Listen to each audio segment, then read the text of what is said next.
cinéma, c'est la même famille. Nous aurons également des personnalités féminines, des femmes pionnières du cinéma, de la culture, qui seront honorées. Les discours, bien évidemment, de la délégation marocaine des autorités et l'ouverture de ce qu'on appelle le marché du film, que nous appelons le Louma du film, qui est un lieu de rencontre, d'échange professionnel, d'expo-vente, de rencontres B2B, business to business, et qui a pour but de créer des cadres d'échange pour nous, contribuer à l'essor économique de ce pays par le cinéma, c'est totalement possible. Et c'est ce que nous tentons de démontrer à travers ce marché du film. Donc ce sera ça le 29 juillet. Le 30, ce sera une journée dédiée au panel, aux masterclass, aux workshops, aux rencontres, au marché du film qui va se clôturer le 30. Chaque soir, il y aura des projections publiques. À Dakar, dans la banlieue également, dans des localités comme à Bombay et à Gandiaï. Voilà, donc parce que pour nous, les collectivités font partie intégrante de ce pays. Quand on parle de Teranga, ça ne se limite pas qu'à Dakar.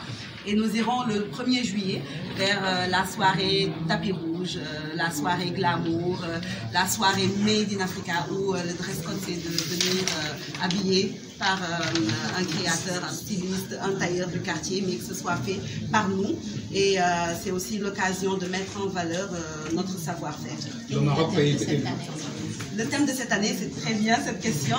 Il est très important pour nous, c'est prendre sa place de femme par le cinéma.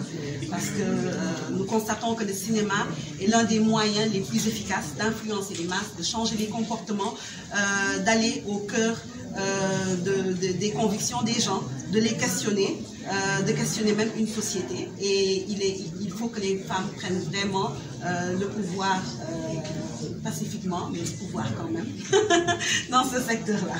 Le Maroc est le pays invité d'honneur. Qu'est-ce qui explique ce choix?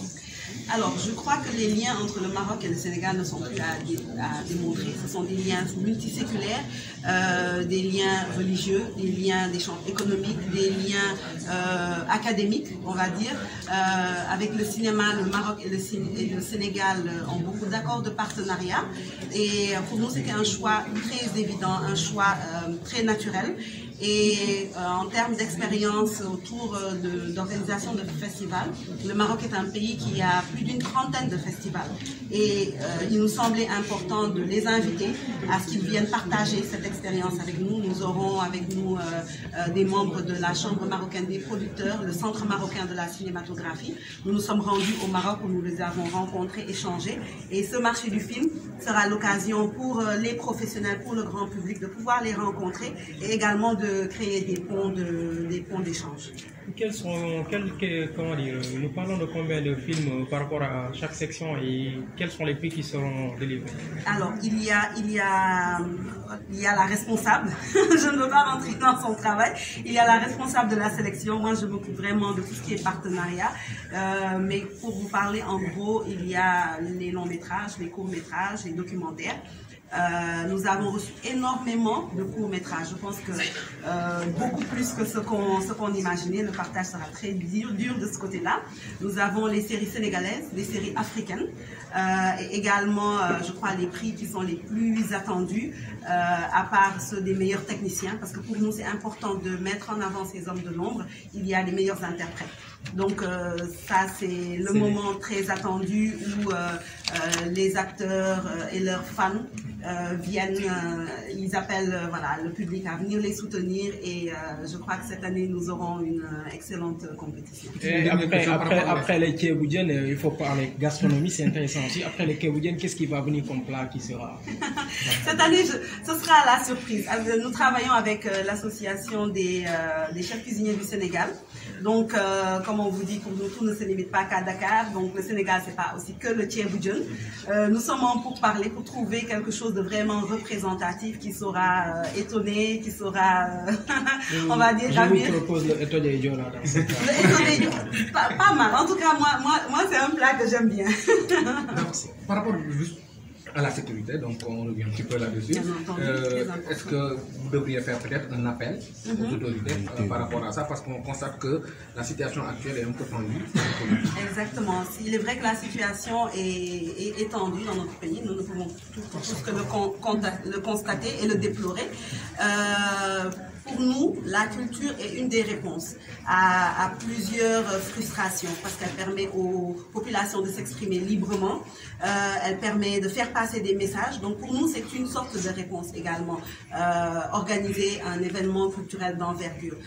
Nous avons pris toutes les dispositions pour la sécurité et nous demandons aux autorités de nous appuyer un peu plus. Comme je vous le disais, la cérémonie du 29 est prévue à 10 h le matin.